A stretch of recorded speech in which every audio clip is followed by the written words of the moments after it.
Working with people who have learning difficulties is not easy at all. As we read the book on counseling skills, we come up with an idea about this topic. If we are going to communicate with service users with learning difficulties, we need to find ways on how we understand them and their behind stories and establish what they want and need. Goldbart and Catton 2010 produced a report for Menka which assessed approaches and techniques for communicating with people with complex needs. Most service users or people with learning difficulties communicate through nonverbal communication, either facial expressions and bodily movement. The authors interview parents who have children or members of the family with learning difficulties to find out what is the best way or what is their techniques to help them communicate with them. Also, they review current literature and research. Their findings are the following tools are helpful. First, object of reference.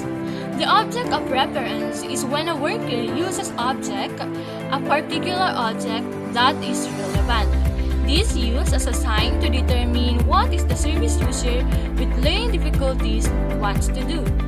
For example, showing the service user a part of spoon to find out if the person is hungry and wants to eat. The second, a picture accents communication system or PACS. PACS is it can allow service users with learning difficulties to communicate by using pictures. The worker gives them a picture so that the service user can choose to what they want, and when they already have chosen, the worker give them the item. Next is assigning system such as Makaton. Makaton is a communication through using symbols and signs. This helps provide extra clues about what someone is saying. Next is high-text systems such as augmentation and alternative communication. This includes voice output communication age. AAC is a software that has pictures, and when the service users with learning difficulties touch that desired pictures, or let's say statements, it involves voice and say the statements. Learn them not just as students, but like as people, which has been really cool. I want. Turn. Please. Or I want turn, please. Pictures of symbols to communicate. Pictures of symbols to communicate is a type of pictures explaining what the service users feel. Some other authors also suggest that first taking time to get to know the service users and becoming familiar with the way they communicate, including taking advice from their families or from their loved ones or some other important person that belong to his circle of friends or family. Second is being consistent in approach. They also highlighted the importance of the service users as the individual with their own ways of communicating, and emphasize the usefulness of the following ways of working. So first is the use short and simple phrases.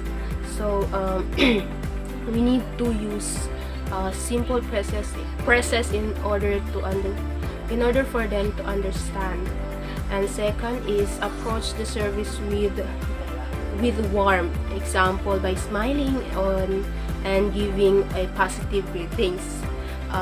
This reduces the power imbalance. Third one is have a positive and caring attitude. Be empathetic or be empathic and have the ability to form relationships. So help the service users to identify choices. So Goldbart and Catton also suggest using communication passports. These are individuals' documents which describe the uniqueness of the service user. Miller 2016 has devised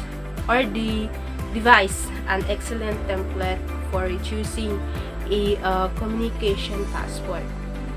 She suggests that the average of length of the document should be approximately 20 pages long, and need to include the person's name and how they like to address their likes and dislikes. So how person communicates in particular areas with which they need help.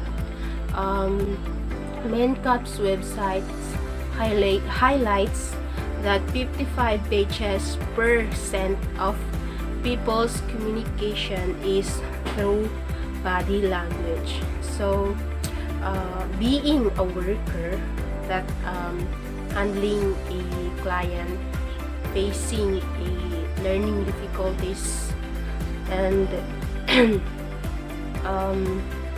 it troubles his learning or performance skills, we as a social worker, we need to understand and we need to familiarize their background, their circle of friends, their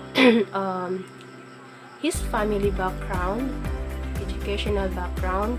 We need to familiarize that in order for us to have enough knowledge of our client to have a powerful attack or perfect attack on how we handle the client. And as a worker, we need to imbalance the situation. For example, if the client has a difficult time to share his what on his mind, we need to be patient and we need to approach them in a peaceful way. Like for example, giving them a smile and a good communication or a good approach in order for us to catch their attention and catch their trust that they are in a good hands. So as a social worker, we need to study and we need to focus or learn those social work actions for us to have a successful or positive outcomes in terms of handling our client. So we need to be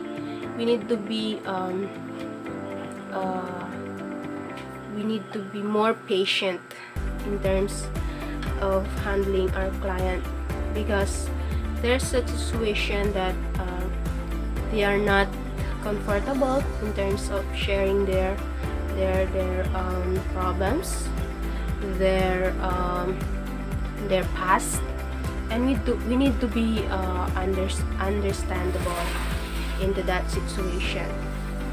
And for us, a social worker, we need to be more consistent in our action. We need to be more careful, or we need to be more into our action. We need to apply the good quality of being a social worker for us to help our client to develop or to be more functional in his performance skills or in his or her learning skills. So we need to be more knowledgeable in terms of the uses or the service uses that we're going to imply in that situation.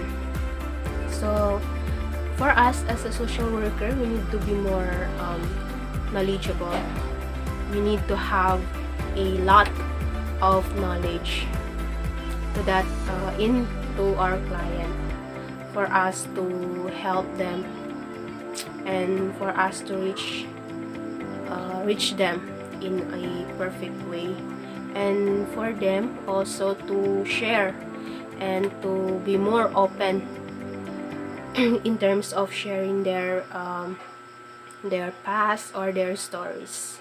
So that's for all. Thank you very much.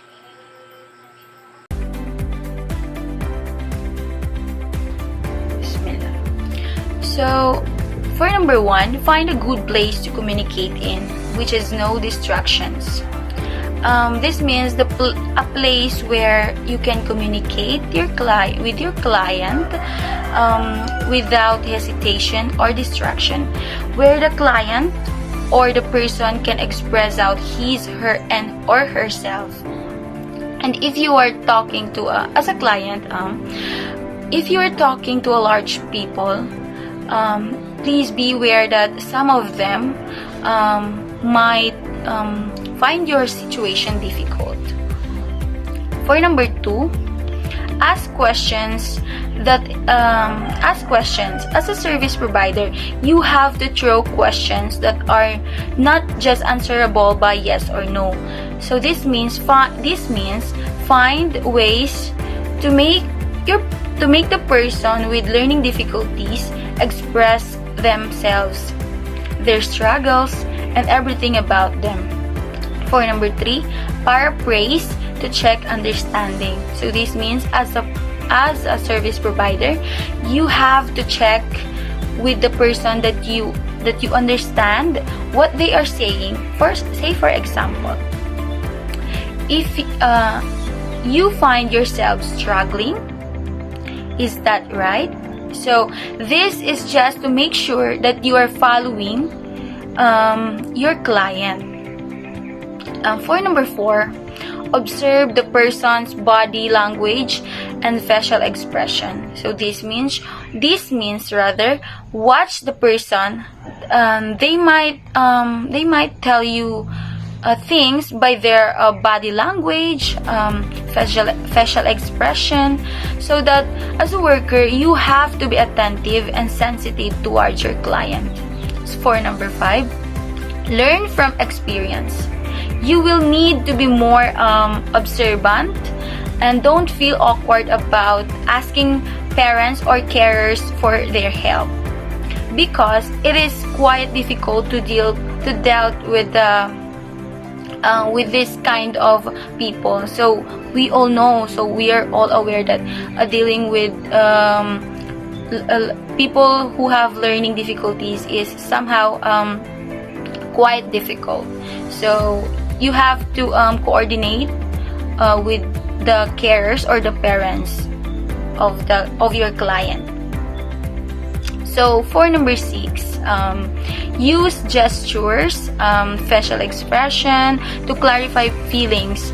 Say for example, if you are asking your client if they are unhappy, so as a worker, use facial expression that is adequate to your client's feelings. What I mean is, make an unhappy face whenever you are asking them a question to reinforce what you are saying. So for number 7, try drawing to communicate. So this means that even if your drawing is not that good, not that great, drawing is somehow might be helpful to communicate with your client, to make them understand what you are talking, or to make them understand the context, or the context, to make them understand what's going on, or what you guys are talking.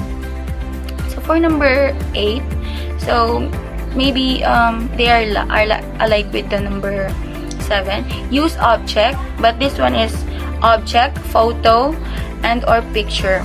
So this object, photo, pictures might be useful and helpful to your clients, again, to understand and to communicate well with them.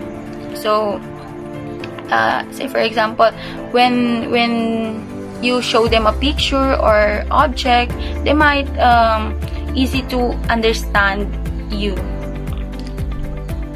So for number 9, use all of your communications tools. So as a worker, be aware that all of the people find it easier to use real object to communicate, but drawing, photos, and picture can really help too. Remember, all communication is meaningful, but you may need to work harder to understand. Yes. So for number 10, follow the lead of your service user. So yes, we are all aware of that.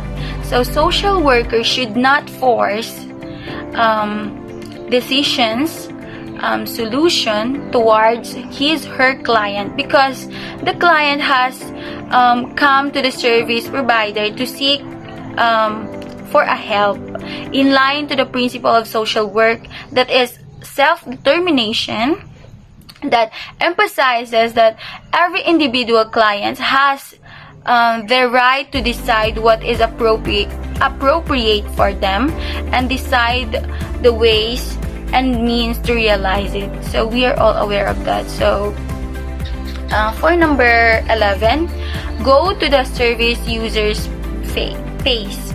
So this means, as a worker, to further understand your client or the person with learning difficulties,